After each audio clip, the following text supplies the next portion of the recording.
అత్తయ్య పాలు తీసుకోండి. అక్కడ పెట్టు.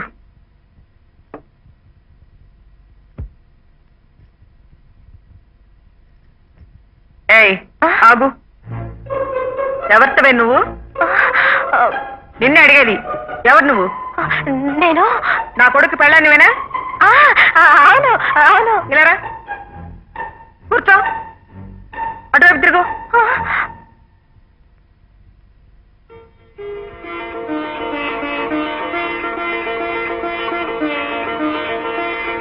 పాల గ్లాస్ తీసుకుని అబ్బాయి గదికి వెళ్ళి పడుకో.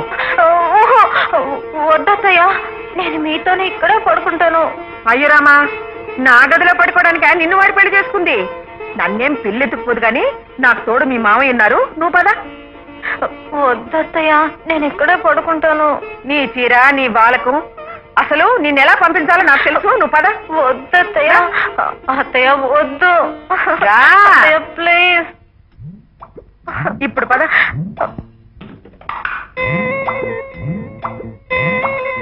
పద.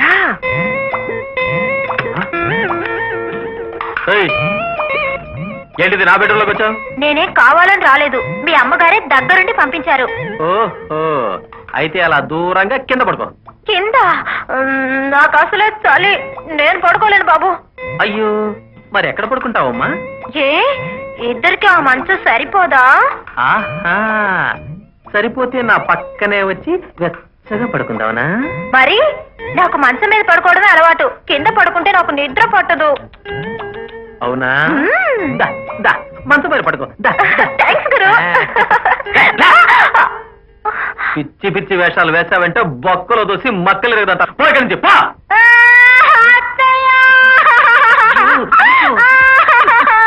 దివ్యా, ఏంటమ్మా? ఎందుకు ఏడుస్తూ? నోరు మూసుకుని నా మంచం మీద పడుకో. పడుకో. ఒరేయ్ మురళి, చూడండి అత్తయ్య. ఏమైందమ్మా? ఏమీ లేదని చెప్పు. మరి నన్ను ఇంకేమీ ప్రశ్నలు అడగకుండా ఉంటారా? అలాగే. చేతిలో చేయవేయండి. దివ్యా, అబ్బా, మీ చెయ్యి ఎంత మెత్తగా ఉందండి. ఏంటమ్మా ఏమైంది? ఏమి లేదత్తయ్య, ఇక్కడ పెద్ద బల్లిని చూసి దడుచుకున్నాను. అంతేనా? పెళ్లిపోయిందా? బల్లి దూరంగా వెళ్ళిపోయింది అత్తయ్య. మీరు పడుకోండి. అలాగే. పిచ్చి పిల్ల. బల్లుల్ని పిల్లుల్ని చూసి భయపడితే అయినట్టే. ఏంటి అలా చూస్తున్నావు? చలేస్తుందా? రా, నా పక్కన చేరిపో. దొర్లుకుంటూ వచ్చి నా దుప్పట్లో దొరిపో.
లేక తగ్గెనమ్ము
అందాలన్నీ బంధాలైతే హద్దు పద్దు చూడడు వీడు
అదేంటి రాత్రంతా వదిలిపెట్టి ఉదయాన్నే పట్టుకున్నారు?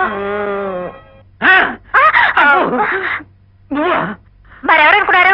లేచిపోయిన మీ పెళ్ళ వచ్చి కాఫీ తెచ్చిందనుకున్నారా? అలా మీదికి ఎక్కేస్తావే రోడ్ రోలరా? పరుపులా మెత్తగా ఉన్నావని. పిచ్చి పిచ్చిగా మాట్లాడి నా శీలం చెడగొట్టుకో. అసలు ఎవరితో నువ్వు? ఇంకోసారి అలర్ట్ చేసావంటే నేను వెళ్ళిపోతాను. ఆ వెళ్ళు, పేడ వదిలిపోతుంది. కట్టుకున్న భార్య నీ కంటికి పీడలా కనిపిస్తుందట్రా? నిన్నింత పద్ధతిగా పెంచింది కట్టుకున్న పెళ్ళాన్ని హింసించడానికా? అయిన వాళ్ళని ఆస్తిపాస్తులన్నింటినీ వదులుకుని ఆడపిల్ల అత్తింటికి వచ్చేది మన ఆదరణ అభిమానం కోసం. అవి ఇవ్వకపోగా దాన్ని ఒక ఈగలాగా దోవలాగా చూస్తావా? ఇదేనా నీ సంస్కారం? ఆవేశపడకమ్మా, టాబ్లెట్ వేసుకుని ఇంకా ఎందుకురా నాకు మందులు? నీ అవకతవకల సంసారం చూడటానికా? ఇప్పుడు ఏమైందమ్మా? భార్యాభర్తలు అన్నాక చిలిపి గొడవలు రాకుండా ఉంటాయా? అవునమ్మా, ఇలా చిన్న చిన్న విషయాలుగా కంగారు పడిపోతావు ఎందుకు? డాక్టర్ గారు ఏం చెప్పారు? మాత్రలు వేసుకుని పద పద పదమ్మా, పద పద.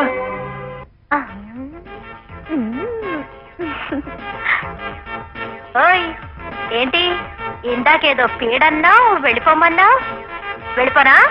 నువ్వు పీడ కాదు తల్లి, నా నెత్తి మీద దేవతవి. ఇక్కడే ఉండిపో, వచ్చానంటే.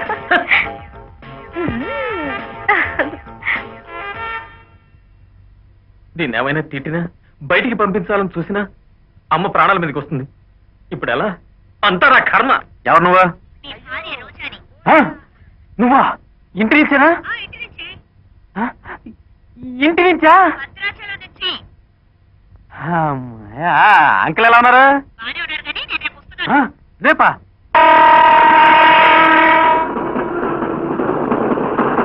రోజా రోజా ప్లీజ్ రోజా, నేను చెప్పేది విను రోజా, నా మాట విను రోజా. నేను వినను. అదెవరితో మన ఇంట్లోకి రావడం ఏమిటి?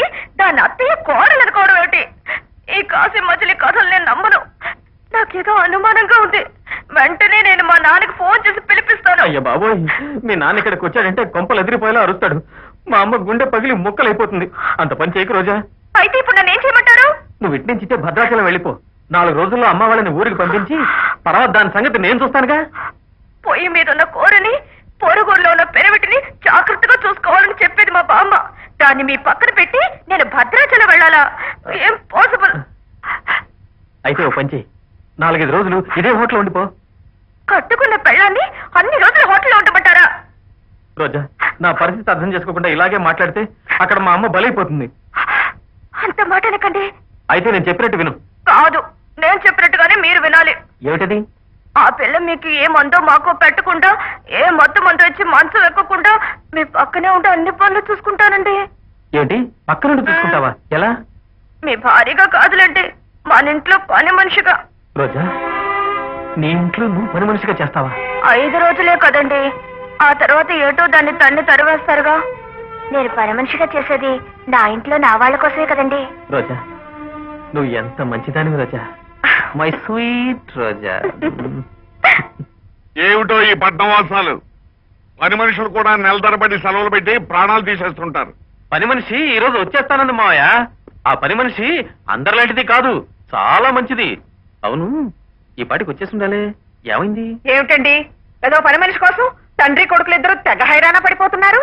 ఏం చెప్పంటాం, అంట్లు తోట దగ్గర నుంచి అన్ని పనులు తన పెళ్ళమే చేస్తున్నట, అందుకని భరించలేకపోతున్నాడట నీ పుత్రత. ఇలాంటివన్నీ తమతో చెప్పరగా నన్ను ఊకే అంటేస్తున్నాడు.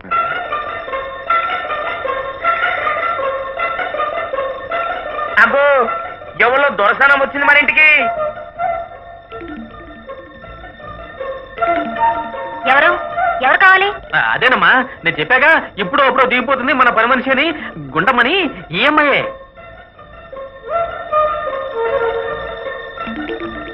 ఈ అమ్మాయి పని మనిషా? అవునమ్మా. అలా కనిపించటం లేదే. అలా కనిపించట్లేదంటావేంటి? పట్నం పని మనుషులు అంటే మన ఊరు ఎల్లమ్మ పుల్లమ్మలాగా ఉంటారేంటి? అలాగే ఉంటారు. ఎంత పట్నం పని మనిషి అయితే మాత్రం ఆ చీర, ఆ నగలు, ఆ పువ్వులు, ఆ లిప్స్టిక్. అబ్బబ్బబ్బబ్బ, ఆడవాళ్ళతో వచ్చిన సమస్య ఇది. ప్రతిదానికి నగలు, చీరలు, పూలు తప్ప వేరే పనే లేదు. పాపం అమ్మాయి భర్త దుబాయ్లో పనిచేస్తున్నాడు, కావలసినంత సంపాదిస్తున్నాడు, అక్కడి నుంచి పంపిస్తున్నాడు. నీకెలా తెలుసు? అవును అవును, నేనే చెప్పానమ్మా. ఈ పిల్ల వాలకం చూస్తుంటే పని పాట చేస్తుందా అని. లేదండి, అన్ని పనులు చేస్తాను. ఇగో, నువ్వు ఏం పనులు చేయాలో నేను చెప్తలే. నేను ఈ ఇంటికి పెద్ద పని మనిషిని. ముందుగా నాకు దండం పెట్టుకో. నోరు మూసుకుని పని అమ్మాయి గారిని లోపలికి తీసుకెళ్ళు. పని అమ్మాయి గారా? అబ్బబ్బబ్బా, ఏదో తెలియక నోరు జారాలేవే. ఇలాంటప్పుడు కూడా పని మనిషి గారు అనక పని మనిషి అంటారేంటి? నువ్వు లోపలికి వెళ్ళమ్మా. అమ్మాయి, నీ మొగుడు నిన్ను దుబాయ్కి ఎందుకు తీసుకెళ్ళలేదు? అది నా మొగుడు. అమ్మా, దీని మొగుడు విడిచిపెట్టిండేమో. అంటే అదే మనీ అన్నమాట. మన ఇంట్లో విడిచిపెట్టడం ఏమిట్రా? అదేనమ్మా, దీని మొగుడికి దీన్ని దుబాయ్ తీసుకెళ్ళడం కుదరలేదు, అందుకే నన్ను ఉంచుకోమన్నాడు. నిన్ను ఉంచుకోమన్నా ఏమిట్రా? అది కదమ్మా, చూడు నేను చాలా మంచివాడిని కదా. అవును, అందుకే నన్ను నమ్మి దీన్ని జాగ్రత్తగా చూసుకోమని మన ఇంట్లో విడిచిపెట్టి వెళ్ళాడు. ఓహో అదా. పాపం, చూశావా విశాల, తన భర్తను గుర్తు చేసేసరికి ఎలా ఏడుస్తుందో. శ్రీరామచంద్ర, అమ్మాయి నీ మూడు త్వరగా వచ్చేస్తాడు కానీ మా ఇంట్లో ఎడవకమ్మా. పెట్టి తీసుకుని లోపలికి వెళ్ళు.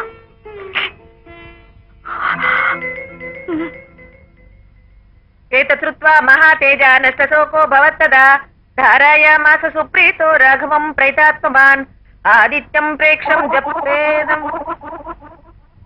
పొద్దున్నే న్యూస్ పేపర్ చదువుతుంటే దేశం మీద శ్రద్ధ పుట్టిందేమిటా అనుకున్నా. ఇందుక ఇదిగోండి, ఆదిత్య హృదయం చదువుకోండి, ఆరోగ్యం బాగుపడుతుంది. ఇది నేను ఎక్కడ చదవగలను? కావాలంటే కృష్ణ కృష్ణ అంటానంతే. కృష్ణ కృష్ణ అంటారా? ఏ రామ రామ అనకూడదా? రాముడైతే ఏకపత్ని వ్రతుడు, మీకు పనికిరాడు. కృష్ణుడైతే 16,000 నూరుగురు. అదే రవి రవదన్ నిరీక్ష రామం. ఏమిటి జాకెట్? ఎన్నిసార్లు చెప్పాలి? సరిగ్గా ఇస్త్రీ చేయడం తెలీదా?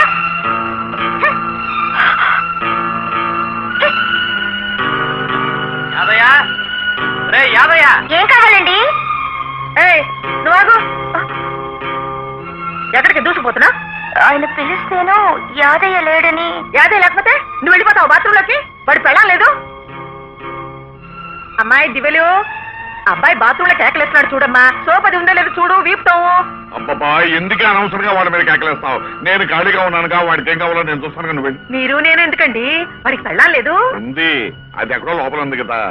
పిలిచారా అత్తయ్య? అమ్మా, బాత్రూంలో వాడు కేకలేస్తున్నాడు, వీపు రుద్దాలేమో చూడు, వెళ్ళు. అలాగే అత్తయ్య. కుర్ర పిల్లని పనిలో పెట్టుకోవద్దంటే వినరు. ఒకటే గోల గోల.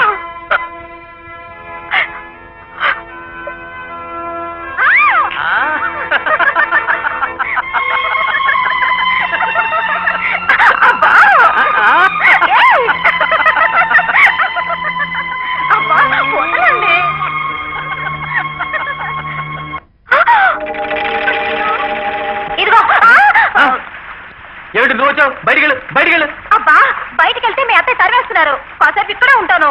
అక్కడే ఉండు, కానీ ఈ గదికి అవతల ఉండు. ఏ ఇదేమైనా లక్ష్మణ్ రేఖ? అంతే. అబ్బా చూడండి, ఈ మధ్య ఆవిడికి కాస్త మతిస్థితం తప్పింది.